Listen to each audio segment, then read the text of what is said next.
Hi, everybody. Been a long time.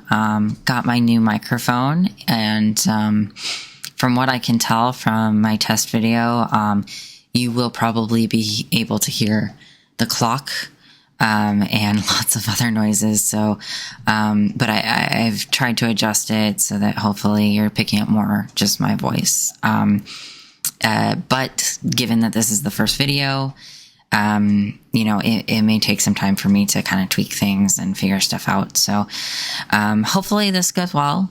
So I wanted to address, before I begin, what I'm gonna do this video about. A couple of you responded when I posted on Twitter regarding, ideas for videos. A lot of these suggestions I think would make really great dual videos, like interviews, or just having other detransitioners on to talk about these things would be really ideal. So I'm going to work on that and hopefully get some of the lovely detransitioners that I know or I'm in contact with to maybe come on and we can chat a little bit about that, or about those things. But so a couple of the examples are Mama Bear says, yes to Detrans, interviewing other Detrans, you would have the inside scoop. So I think that's a really good suggestion. And something that I'm really inspired to do is just interviewing other detransitioners about general topics or even specifically their stories. Again, I know this isn't a new thing. It's something that's maybe been done a lot. But I also think having a detransitioner interview detransitioners is something that's not been done a ton and might be able to give it a different twist. I'm not necessarily the most skillful interviewer. I did actually go to school for journalistic filmmaking for a short amount of time. I've done a little bit of everything, so take that with a grain of salt. I was not very good at it, to be quite honest. I enjoyed it a lot, but I was not great at it. So hopefully that's something that I can do in the future, though. And I think that would be really just a really enjoyable experience, is talking with other detransitioners. Jay says, I'm always interested in the role of language in this field. There's a lot of euphemisms, a lot of reading between the lines, a lot of equivocation. When every word means 10 different things, how does one approach a topic where the language is so treacherous? Especially in the case of someone who is already deeply uncertain of themselves. A lot of the information available seems akin to Barnum's statements rather than something that can be used to figure out what's what. And I replied, because I just think that's a really brilliant point, is language in terms of the transgender community, online and in real life. Those are two separate things in and of themselves. Is language online is so different than what your interactions are going to be with either other transgender people in real life or with people who are not transgender, but you're having those conversations with. And then to top it all off, we've got an additional layer of detransitioner language, where we kind of, I think we speak pretty fluently both languages of transgender ideology and then also sort of gender critical perspective. Not to suggest that all of us are in one camp or the other. However, I think because we have the both sides of the coin perspective, we understand what words mean what in certain circumstances to a certain degree. However, that language is also ever changing, especially given, generational differences and things like that. And again, playing off of online,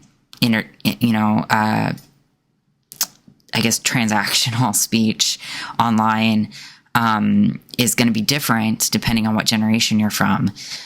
For me, I wasn't incredibly online when I first started to transition. So, a lot of the speech that I see online nowadays in those communities, like on Reddit and things like that, I don't recognize half of it because I'm like, I this doesn't mean anything to me.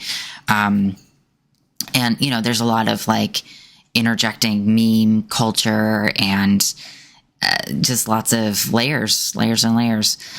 So I think that's something that would be really interesting to go into. Yeah, like I've kind of touched on already, like it's a really in-depth conversation, I think, because the language, there isn't just one language. There's a lot of languages there. And then let's see. Amy says, I think it's always good to hear firsthand stories of how people become trans and detransed. It may help kids get their heads around it. Each story is its own and doesn't need to strive to be different. That's really encouraging because I think a lot of detransitioners do find parts of our own story in each other's stories.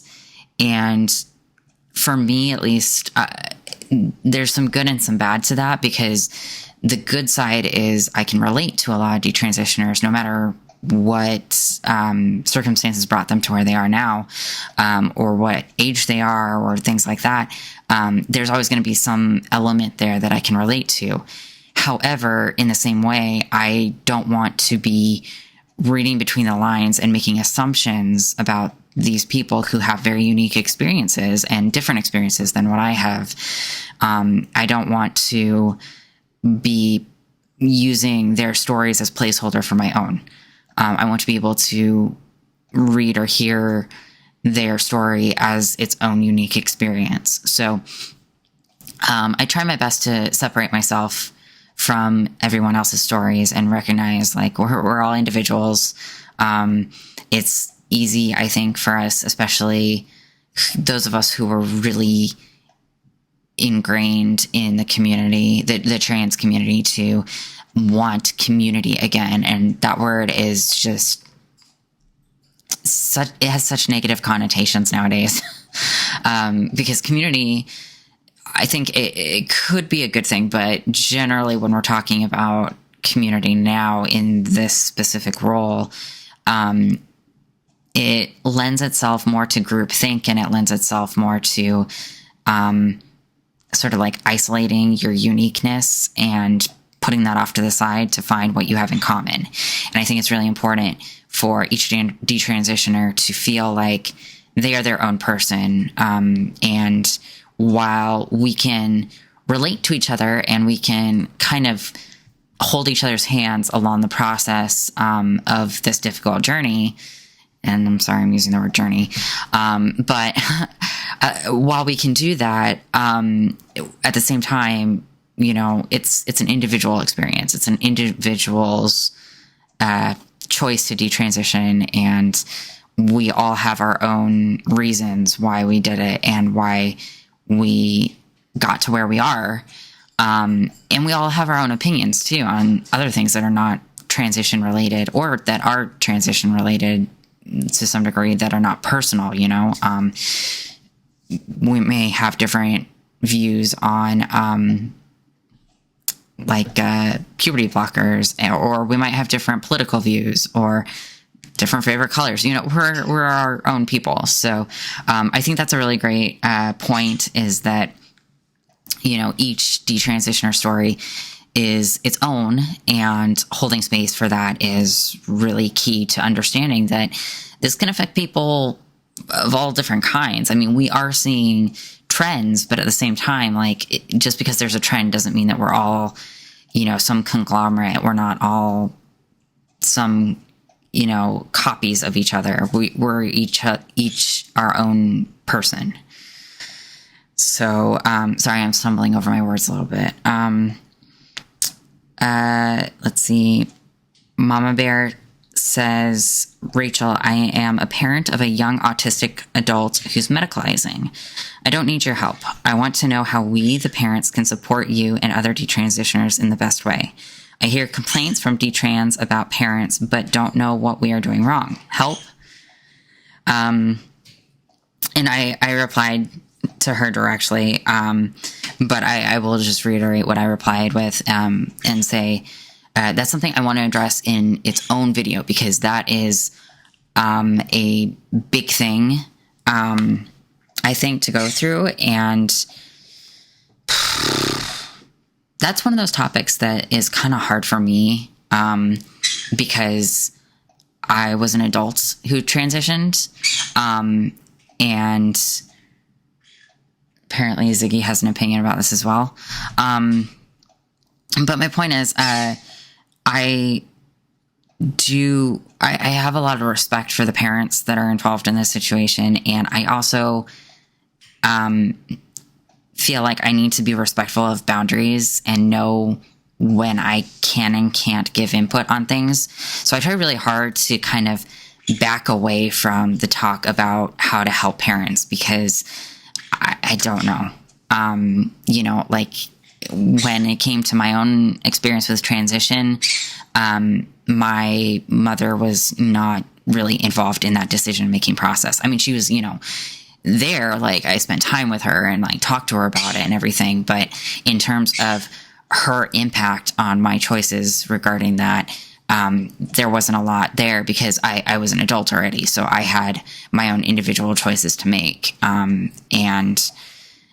guess, I think that's where a lot of detransitioners are kind of coming from.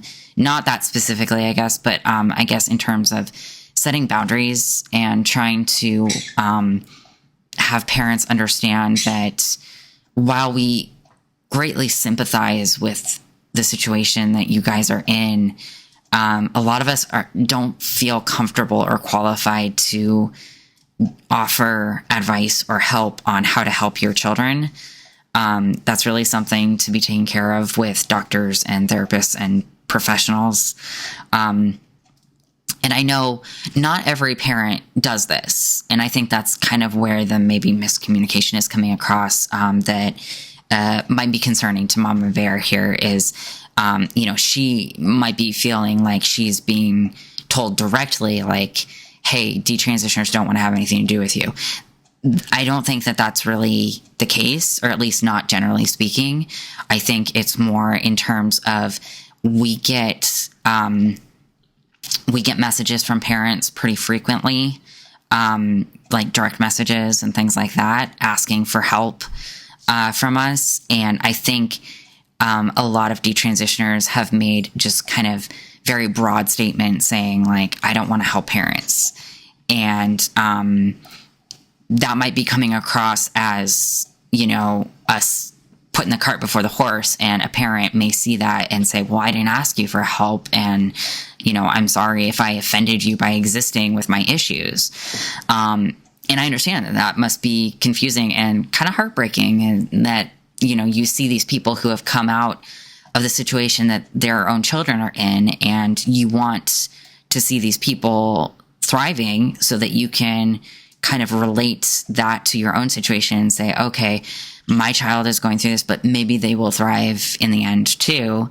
But then these same people are telling you, like, back off. That's got to be really hard to deal with. So it's a tricky situation. And like I said, I would like to address that maybe more, probably with other detransitioners as well.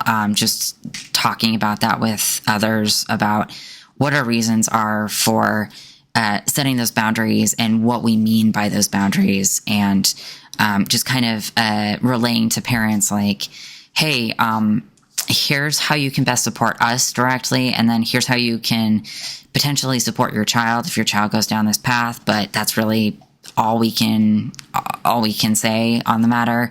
Anything else, you need to seek professional assistance, because we're not professionals. We lived through it. We're not necessarily experts, because we can only observe our own lives, not everybody's. So, that's another one that I think is a really great topic, and I would love to address that further. Fifth Business says, I am deeply interested in the relationship between gender dysphoria and body dysmorphia, which can potentially morph into gender dysphoria in teen girls, and trans identity. People equate the two, ? I think this is conflation. I would love a discussion of this. Ultimately, understanding of gender dysphoria and how people attribute the cause of their gender dysphoria, I think, has the potential to identify those who will detransition. But at the moment, we are not allowed to dig into the cause, are we? And that's a big problem that a lot of detransitioners are trying to highlight, is that we can't ask questions.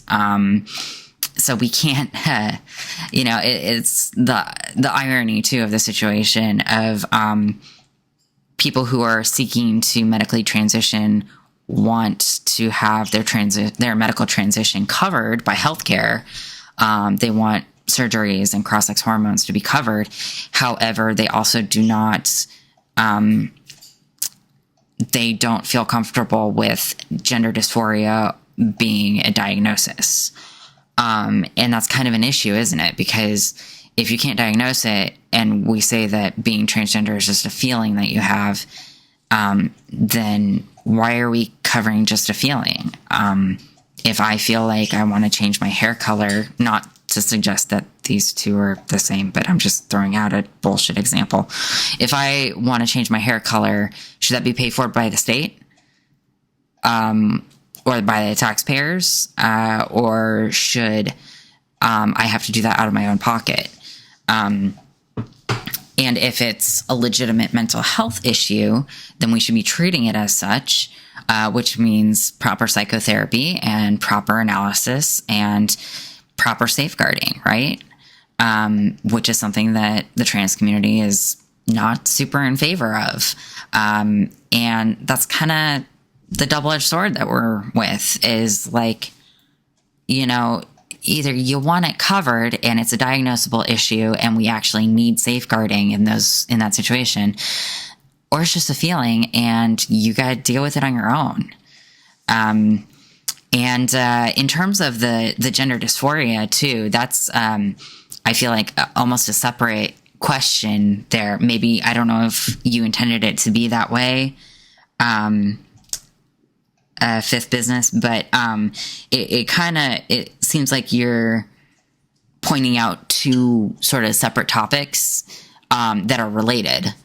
So like figuring out what is gender dysphoria, how can it be diagnosable, and then also in terms of body dysmorphia turning into dysphoria, I think there is definitely a link there.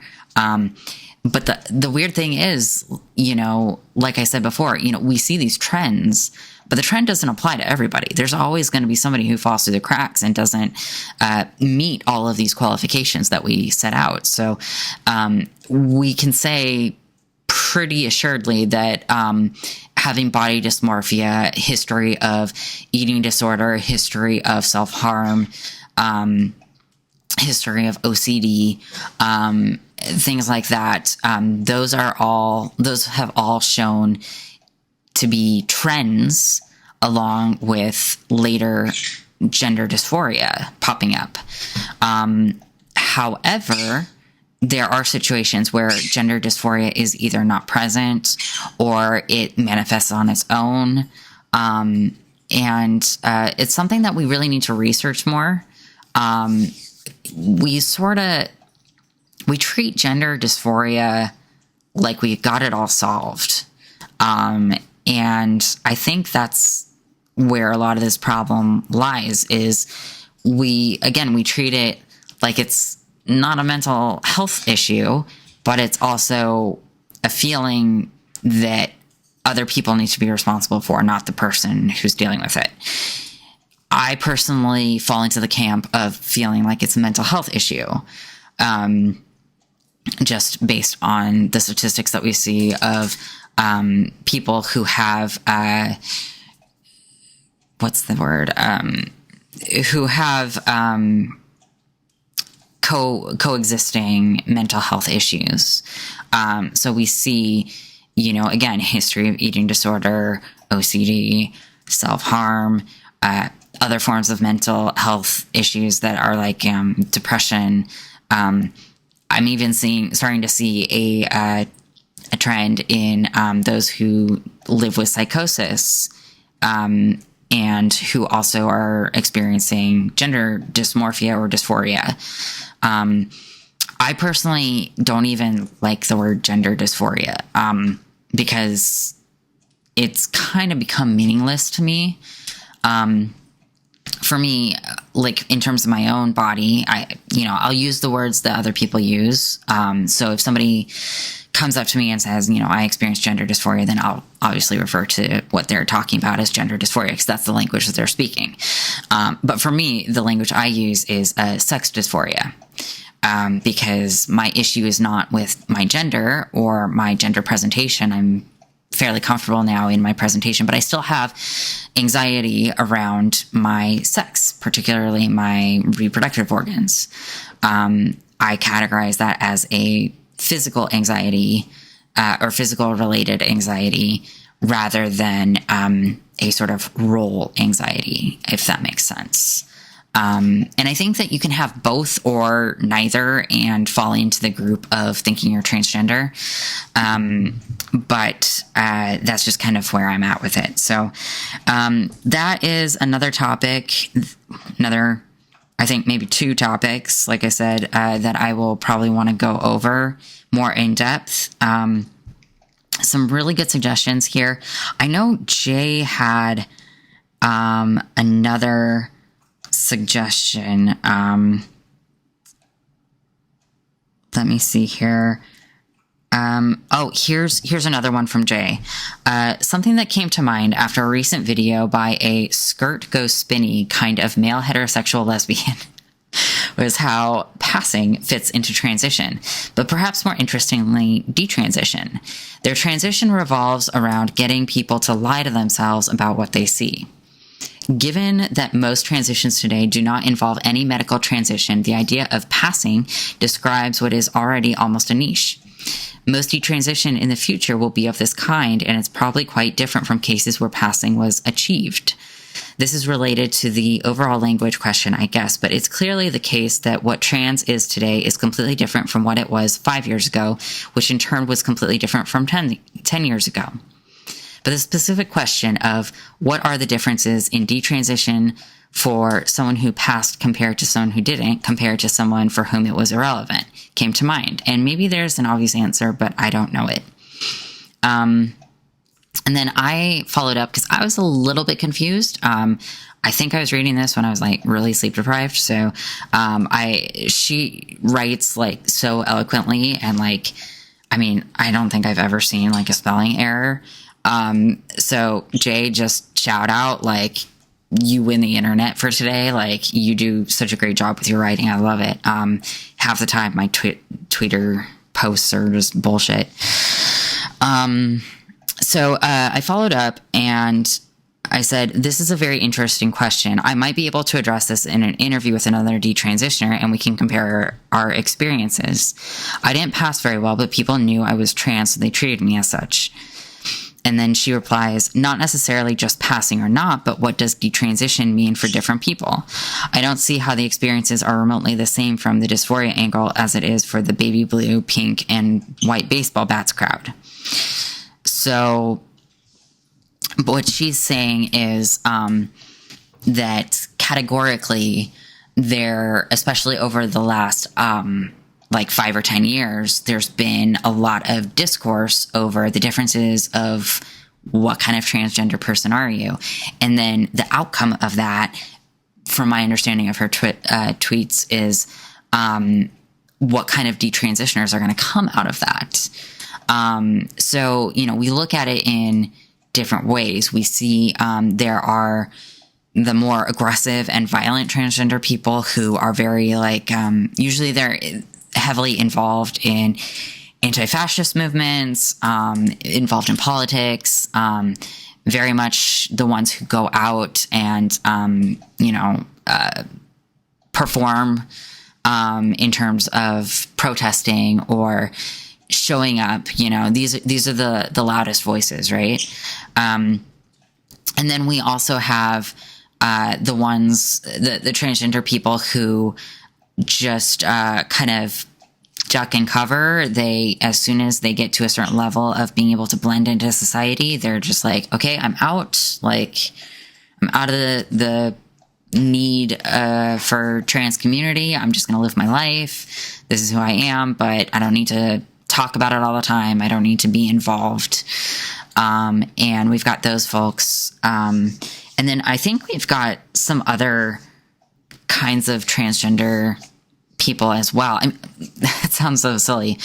Obviously, we have different people. We have, people who come at it in completely different ways. But in terms of, I guess, grouping or stereotyping, what we see based on the largest groups, right? And I do think it's interesting, the kinds of detransitioners that we'll get from that. So just a brief touch on it. For me, I was one of the loud, aggressive ones. I was very much involved in the trans community. I saw myself as specifically trans. I did not view myself as trying to blend in or trying to really live my life as though I were a male. I lived my life as though I was trans versus a man, if that makes any sense. So I really was okay with standing out. That was another thing, was I really embraced this idea of queer, right, as an identity. I really embraced being gender nonconforming, which ironically, in the case of my transition history, was actually extremely conforming, extremely gender conforming, because essentially what I did was I went on testosterone, my voice changed a little bit, I started to grow some facial hair, my hairline changed a little bit, and instantly I was like, cool, let me wear all the makeup and dresses because now it's okay, now I'm bendy. And looking back, it was just utter cringe. But I mean, I was really wrapped up in things, and I wasn't really examining myself or examining why I was trying so hard. I just kind of did what what I saw other people my age doing. So I think a lot of people of my generation, so I'm 31 now, a lot of people in my generation kind of went that route of, as soon as we medically transitioned, we felt safe somehow or comfortable somehow with completely conforming to gender roles in a very exuberant way. So instead of just being a little bit femmy, went full out, right? Like, at one point I was wearing like stiletto heels and tons of jewelry and makeup, but in my twisted mindset, I was like, no, I'm a trans man doing this, so it's even queerer, right? And it's kind of sad, honestly, because like I look back and it's like there was a lot of peer pressure, but I also have to take responsibility for the fact that I just didn't examine anything, and just kind of was obnoxious for the sake of being obnoxious. There is a validity addiction involved. So I forget the terminology. There's a specific term for constantly seeking this energy that you get from validation. And basically it's a black hole. You find yourself reaching a goal, and then as soon as you've reached that goal, you got to reach the next goal, right? And it's the same thing with medicalization as it is with the validation. You're constantly moving the goalposts. So with medicalization, it's okay, I got to get the T, I got to get on hormones, I got to do it now or else I'm going to die. And then as soon as you get it, it's, I got to get surgery, I have to get a double mastectomy now or I'm going to die. And then as soon as you get that, it's, oh, I got to get bottom surgery, I got to get it or I'm going to die. It's these extremes, right? And it's never enough. And that same mentality is also bred into the socialization factor. You're completely enveloped in the community. So like pretty much everyone you interact with is trans or queer or non-binary. And you're all feeding each other this really shallow form of validation. And so it's not even actually validation. It's junk food. You're being fed these praises for being the queerest, right? But you only get that for like a moment, and then it's gone. And then it's, so-and-so is the queerest, so they get the most attention and they get the most praise, and they're the most oppressed, so they get the spotlight on them. And you see that. And the thing is, the jealousy happens so fast, you can't even recognize it.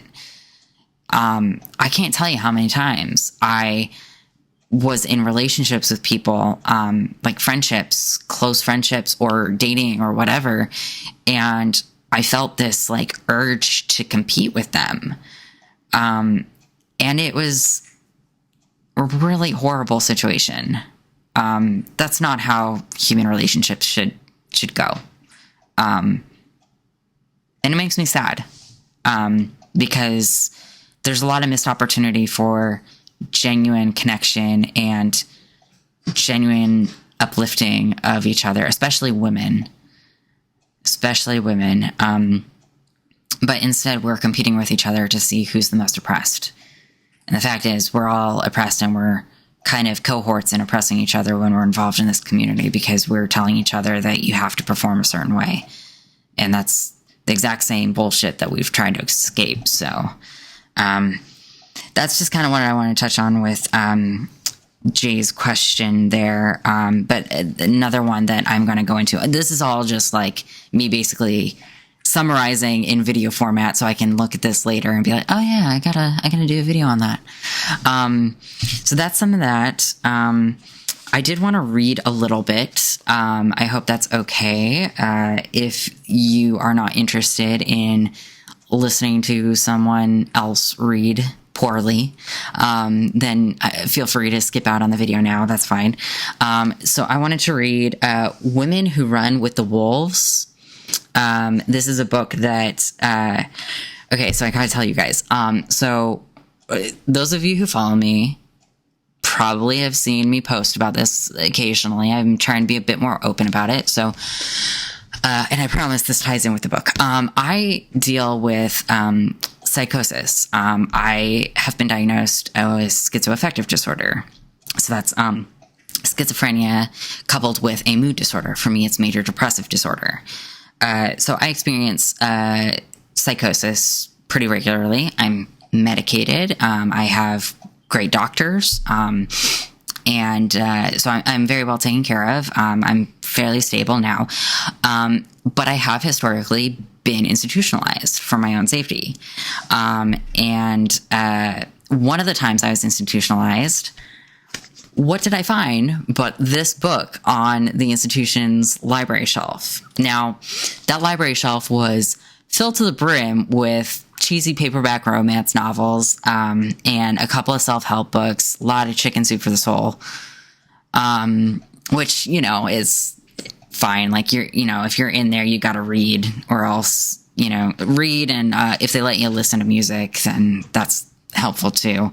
But, there's moments where there's like nothing to do, and that can drive you more insane than you already are. So, in any case, this book was on the shelf, and I wasn't in a very mentally healthy place. And then I also, on top of it, was starting new medications. So I wasn't in a particularly sociable mood. So I didn't really go out and make friends while I was in the hospital.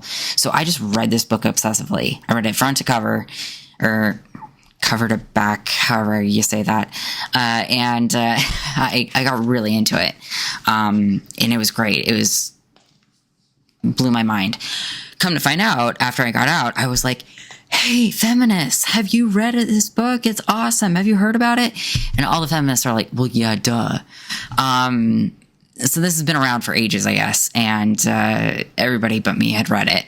But if you haven't, by some chance, read it, I highly recommend it.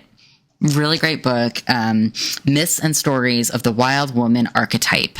So I love mythology. I love folk stories. I love all of the history that we find through stories that we're told, And this examines women in those stories from a feminist perspective. And so it was like, awesome, this is great.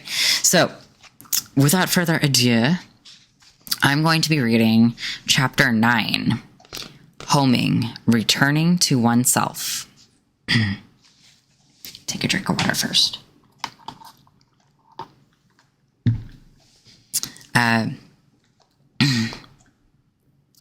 There is human time and there is wild time.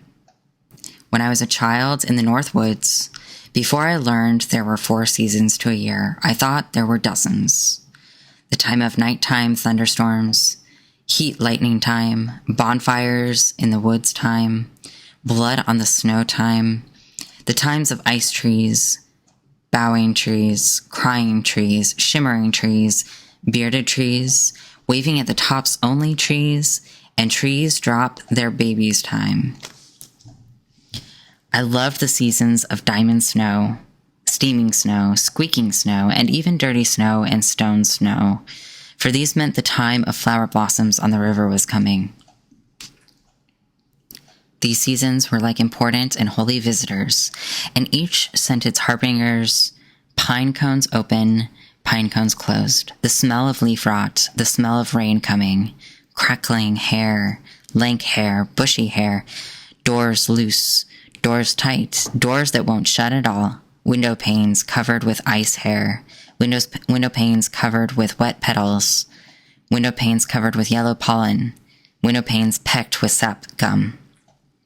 And our own skin had its cycles too, parched, sweaty, gritty, sunburned, soft.